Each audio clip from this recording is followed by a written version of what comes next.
Hello everyone. सो इस lecture में हम लोग जो बात करने वाले हैं वो बात करने वाले हैं डबली रेनफोर्स्ड बीम को लेकर, राइट। इससे पहले जब मैंने आपको टाइप्स ऑफ बीम बताया था इससे पहले के लेक्चर्स में, तो टाइप्स ऑफ बीम में मैंने आपको बता दिया था कि बेसिकली जब हम आरसीसी स्ट्रक्चर की बात करते हैं तो आरसीसी स्ट्रक्चर में जो हम बीम डिजाइन करते हैं, लाइक की जो बिल्डिंग्स हम लोग बना रहे हैं उसमें जो बीम हम प्रोवाइड कर रहे हैं वो नॉर्मली हम 3 टाइप के बीम दे सकते हैं, बनाते हैं, राइट। कैसा? एक singly reinforce beam rectangular beam हो जाता है, उसका मैंने एग्जांपल भी दिया था कि प्लिंथ पे हम लोग जो बीम बनाते हैं वो रेक्टेंगल बीम की कैटेगरी में आ जाता है। सिंगली का मतलब हम एक साइड स्टील लगा रहे हैं, दूसरे साइड कंप्रेशन में स्टील नहीं लगा रहे। तो उसकी डिटेलिंग पूरी मैं इससे पहले के लेक्चर्स में आपको बता चुका हूँ कि सिंगली रेनफोर्स बीम क्या होता है और किस तरीके से उसको एनालाइज किया जाता है। अब जो हम बात करेंगे डबली रेनफोर्स बीम, जो सेकंड टाइप का इसमें बीम था, डबली रेनफोर्स रेक्टेंगुलर बीम। तो अगर मैं इसको प्रॉपर डिफाइन करूं कि सिंगली रेनफोर्स बीम, तो हमें क्लियर समझ में आ गया कि जिसमें हम टेंशन में स्टील दे रहे हैं, कंप्रेशन में स्टील नहीं दे रहे हैं। उसके बाद हम डबली रेनफोर्स बीम बना रहे हैं, डबली रेनफोर्स बीम जिसमें हम स्टील कंप्रेशन में भी देंगे और हम टेंशन में भी देंगे। तो ऐसी सिचुएशन क्यों आती? तो बेसिकली अगर हम इसको डिफाइन करें तो when the concrete alone can not develop the compressive force, that mean कि ऐसी कोई कंडीशन जिसमें जो कंक्रीट हमने प्रोवाइड की है, हम जो बीम बना रहे हैं उस बीम में हमने जो कंक्रीट लगाई हुई है वो कंक्रीट अपनी डेवलप नहीं कर पा रही है जो रिक्वायर्ड कंप्रेसिव फोर्स है उस उतने के बराबर। तो उस केस में क्या होता है, स्ट्रेस को आपको बढ़ाने के लिए, लोड बेयरिंग कैपेसिटी को बढ़ाने के लिए उसमें स्टील प्रोवाइड करना पड़ता है, जो क्या करता है उसकी स्ट्रेंथ को बढ़ा देता है। क्या बोल रहा हूं मैं कि अगर मान के चलिए मैं एक बीम बना, किसी भी बिल्डिंग के लिए मैं बीम बना, उसमें मैंने फाइनल कर लिया कि मैं 300 बाय 500 का एक बीम दे रहा हूं रेक्टेंगुलर। अब ये फाइनल करने के बाद जब मैंने लोड लगा के उसमें देखा तो मैंने देखा कि ऊपर जो कंप्रेशन में कंक्रीट लगा है वो कैपेबल नहीं है जितना लोड आ रहा है उसको रेजिस्ट करने के लिए। तो उस केस में क्या करोगे? या तो आप कंक्रीट बढ़ाओगे, बट मैं ये बोल रहा हूं कि कंक्रीट हम नहीं बढ़ा सकते किसी वजह से। क्यों नहीं बढ़ा सकते वो मैं अभी आपको आगे बताऊंगा। तो उस कंडीशन में हम क्या कर सकते हैं, हम स्टील प्रोवाइड कर देते हैं कंप्रेशन साइड में, क्योंकि स्टील एक ऐसा मटेरियल है जो अच्छे से कंप्रेशन को भी रेजिस्ट कर लेता है और टेंशन को भी रेजिस्ट कर लेता है। तो जो कंक्रीट लगा है उतना वो कंप्रेसिव लोड को बियर करेगा, और जो हमने स्टील लगा दिया तो बचा हुआ जो लोड होगा वो स्टील बियर कर ले। तो ऐसी जो कंडीशन होती है उसे कंडीशन में जो बीम बनता है उसे डबली रेनफोर्स बीम कहा जाता है, राइट। अब मैं अगर बात करता हूं condition under which the doubly reinforce beam is required, ऐसी कौन सी कंडीशन होती है जिसमें डबली रेनफोर्स बीम की रिक्वायरमेंट होती है? क्या हम सिंगली नहीं बना सकते? हम सिंगली से डबली पे जाते क्यों है? कोई तो रीजन होता होगा। तो उसके लिए रीजन है, जैसे पहला कंडीशन है when the depth of beam is restricted. That mean कि मान लीजिए आपने आर्किटेक्ट से स्ट्रक्चर डिजाइन करवाया, तो आर्किटेक्ट क्या बोलेगा कि भाई आप अगर अपना ड्राइंग रूम की बात कर रहे हैं, ड्राइंग रूम आपने बनाया और वहां पे आप बीम दे रहे हैं और बीम की डेप्थ बहुत ज्यादा दे रहे हैं, तो उस कंडीशन में क्या होगा, वो बीम की डेप्थ नीचे आएगी तो वो दिखेगी तो उसका व्यू अच्छा नहीं आएगा। तो आर्किटेक्ट बोल रहा है कि नहीं, यहाँ पे आप व्यू के हिसाब से देखिए तो आप सिर्फ 300 mm की डेप्थ रख सकते हैं, मतलब उसने आपको रिस्ट्रिक्ट कर दिया कि डेप्थ आपकी 300 mm लगी। बट लोड जितना आ रहा है उस हिसाब से आपकी रिक्वायरमेंट आ रही है 500 mm की, बट आर्किटेक्ट ने आपको कितने पे रिस्ट्रिक्ट किया है? 300 पे। दैट मीन आप 300 दे सकते हो, 500 पे नहीं जाओगे। तो उस कंडीशन में क्या हो गया, कंक्रीट तो कम हो गया ना। तो अब क्या करेंगे, हम इसमें स्टील लगा देंगे, कंप्रेशन में भी स्टील लगा देंगे तो बचा हुआ लोड स्टील बेयर कर लेंगे। और स्टील प्रोवाइड करने से क्या है, डेप्थ में चेंज नहीं आएगा क्योंकि स्टील का एरिया कम होता है। कंक्रीट लगाओगे तो कंक्रीट ज्यादा लगेगी तो उससे डेप्थ बढ़ जाएगी। तो एक कंडीशन तो आपकी ये। ऐसी तरीके से दूसरी कंडीशन है when the binding moment due to the external loading is large than limiting value of the moment of resistance. That mean कि आने वाला बाइंडिंग मोमेंट बहुत ज्यादा है और रजिस्ट करने वाला मोमेंट आपका कम है, तो स्ट्रक्चर फेल हो जाएगा, बीम फेल हो जाएगा। उस कंडीशन में आप क्या करेंगे, उसकी स्ट्रेंथनिंग बढ़ाएंगे, उसकी ताकत बढ़ाएंगे। ताकत बढ़ाने के लिए आप स्टील लगा सकते हैं, या अगर आप फ्री हैं कंक्रीट लगाने के लिए तो आप कंक्रीट लगा के भी बढ़ा सकते हैं, राइट। इसी तरीके से तीसरी भी कंडीशन है when the beam is continuous. Continuous जो बीम रहते हैं मोस्टली उस कंडीशन में भी हम उनको डबली रेनफोर्स बीम में कन्वर्ट करते हैं। तो ये कुछ कंडीशंस हैं जिसमें हमको डबली रेनफोर्स बीम प्रोवाइड करना पड़ता है, राइट। इसका और भी एक रीजन है, जैसे हेडरेस्ट के लिए, जैसे मान लीजिए आपका फ्लोर होता है, नॉर्मली हम एक फ्लोर से दूसरे फ्लोर के बीच में 10 फीट का गैप देते हैं। अब मान लीजिए बीम की डेप्थ बहुत ज्यादा है, बहुत नीचे तक आ गया, जिस लोड के हिसाब से आपने सिंगली बनाया, डेप्थ बहुत ज्यादा आ गई, तो उस कंडीशन में क्या होगा, जो हाइटेड पर्सन होते हैं उनके सर से टकरा सकता है बीम, एक तरीके से डेप्थ बहुत ज्यादा है तो वो भी एक रीजन हो सकता है। तो डेप्थ को आपको डिक्रीज करनी है तो उसमें आप स्टील लगा दीजिए, सीधी सी कंडीशन। तो जब स्टील लगाएंगे तो दोनों तरफ स्टील लगाएंगे तो वो डबली रेनफोर्स बीम बन जाएगा, राइट। तो अब इसको अपन समझते हैं डायग्राम की हेल्प से कि डबली रेनफोर्स बीम अगर हम बना रहे हैं तो क्या कंडीशन बनती है।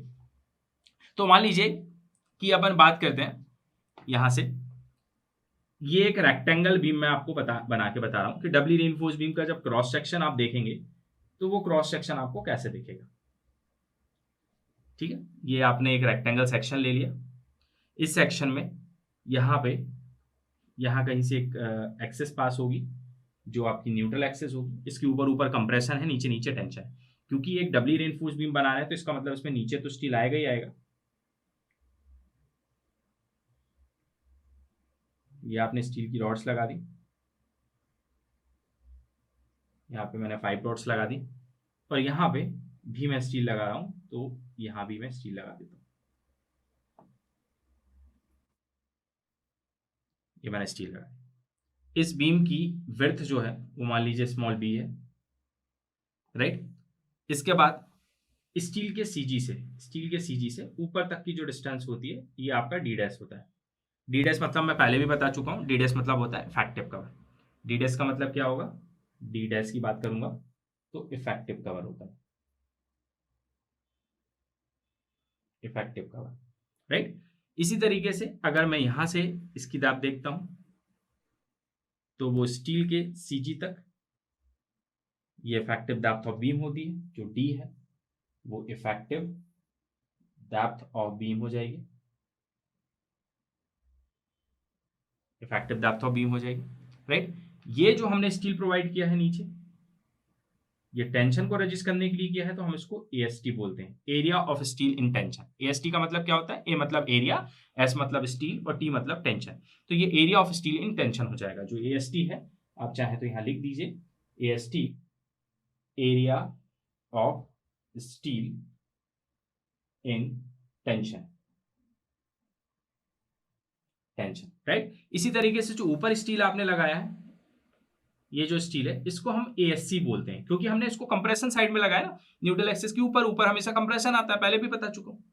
अगर बोथ हैंड सपोर्टेड है तो ऊपर कंप्रेशन आएगा, तो कंप्रेशन में लगाया तो ये कौन सा स्टील होगा, एएससी। ए मतलब एरिया, एस मतलब स्टील और सी मतलब कंप्रेशन। नीचे लगाया था तो टी लिखा क्योंकि वो टेंशन में लगा है, और ऊपर लगाया तो सी लिखा बिकॉज वो कंप्रेशन में लगा है। दोनों यहाँ पे स्टील है लेकिन दोनों के काम अलग अलग है। यहाँ पे ये कंप्रेशन को रजिस्ट करने के लिए लगाया गया और यहाँ पे ये टेंशन को रजिस्ट करने के लिए लगाया गया। तो अब हम लिख लेते हैं एएससी, ये हो जाएगा एरिया ऑफ स्टील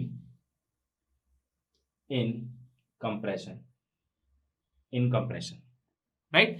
अब अगर मैं आपको बताऊं कि सिंगली से डबली कैसे बना तो क्या कंडीशन बनेगी। अब इस डायग्राम को मैं दो पार्ट में डिवाइड कर देता हूं, राइट। सबसे पहले आपने ये टोटल देखिए, ये जो बना ये सेक्शन बना डबली रेनफोर्स बीम का। डबली रेनफोर्स बीम देखेंगे तो कुछ ऐसा दिखेगा। अब इसको अगर मैं दो पार्ट में डिवाइड करके आपको समझाना चाहूं तो फर्स्ट इसी को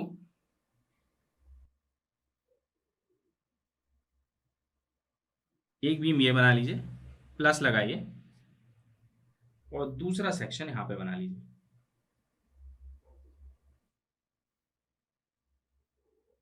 दूसरा सेक्शन यहां बना लीजिए, यहां से इसकी न्यूट्रल एक्सिस ये जा रही है, इसी तरीके से इसकी न्यूट्रल एक्सिस ये जा रही है, ठीक है।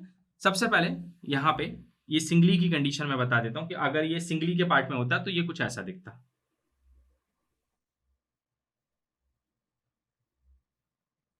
ये ऊपर कंप्रेशन है, नीचे टेंशन है, विड्थ ऑफ बीम बी ही होती, ठीक है। इफेक्टिव डेप्थ आपकी उतनी ही रहती, स्मॉल डी, बट यहाँ पे जो स्टील होता इस केस में इसको बोलते AST1, ये होता है AST1। क्या मतलब था, सबसे पहले ये मैं आपको ओवरऑल फाइनल कंप्लीट डायग्राम बता रहा हूँ डबली रेनफोर्स बीम का, जिसमें ऊपर भी स्टील लगा है वो ASC होता है, नीचे जो स्टील लगा है वो AST होता है, और ये कंप्लीट बीम है, ये इसकी इफेक्टिव डेप्थ है, ये इफेक्टिव कवर है, और ये विड्थ ऑफ बीम। लेकिन अगर मैं बोल रहा हूँ कि इसको मैं दो पार्ट में डिवाइड करके आपको बताऊं कि पहले ये सिंगली था, सिंगली से फिर जब डबली बनाया तो इसमें मैंने क्या ऐड किया। तो अगर मैं इसको पहले सिंगली फॉर्म में ले रहा हूं तो मैंने ये विड्थ ऑफ बीम वैसे ले ली, डेप्थ ऑफ बीम वैसे ले ली। मैंने क्या किया, सिर्फ नीचे स्टील लगाया, 3 स्टील की रॉड्स लगाई, ऊपर पूरा कंप्रेशन आ रहा है जो कंक्रीट रेजिस्ट कर रही है, ऊपर जितना भी कंप्रेशन आ रहा है वो कंक्रीट रेजिस्ट कर रही है, बिकॉज स्टील तो मैंने यहाँ लगाया नहीं, तो पूरा जो कंप्रेशन आएगा कंक्रीट रेजिस्ट करेगी, और उसके रिस्पेक्ट में यहाँ पे जो स्टील लगाया है वो टेंशन को रेजिस्ट करेगा। तो इस स्टील को जो कंक्रीट के बैलेंस में लगाया जाता है, कंक्रीट को बैलेंस करते हुए लगाया जाता है, उस स्टील को हम AST1 बोलते हैं, डबली रेनफोर्स बीम, राइट। ये विड्थ हो गई। अब इसी तरीके से अगर मैं सेकंड डायग्राम पे जाता हूं तो सेकंड डायग्राम की कंडीशन क्या है कि यहां पे क्या होगा, 2 स्टील की रॉड यहां पे ये बच गई, यहां लगा दीजिए, और 3 आप यहां लगा दीजिए। तो अब यहां जो स्टील है ये हो गया ASC, और अब ये जो स्टील इसमें एड ऑन होके आया ये हो गया AST2। AST2 का मतलब क्या? पहले मैंने बोला कि बीम ऐसा बनाया मैंने कि यहाँ पे पूरा लोड जो आ रहा है वो कंप्रेशन में कंक्रीट रेजिस्ट कर रही है, उसके रिस्पेक्ट में यहाँ पे स्टील लगा दिया, तो जो लोड आ रहा है उसको स्टील AST1 रेजिस्ट कर। बट मैंने बोला अब मैंने लोड और बढ़ा दिया, तो जब लोड बढ़ाऊंगा तो इसकी बेयरिंग कैपेसिटी बढ़ानी पड़ेगी। बेयरिंग कैपेसिटी के लिए मैं इसकी डेप्थ नहीं बढ़ा रहा, मैं विड्थ नहीं बना रहा, वो मैं एज इट इज रख रहा हूं।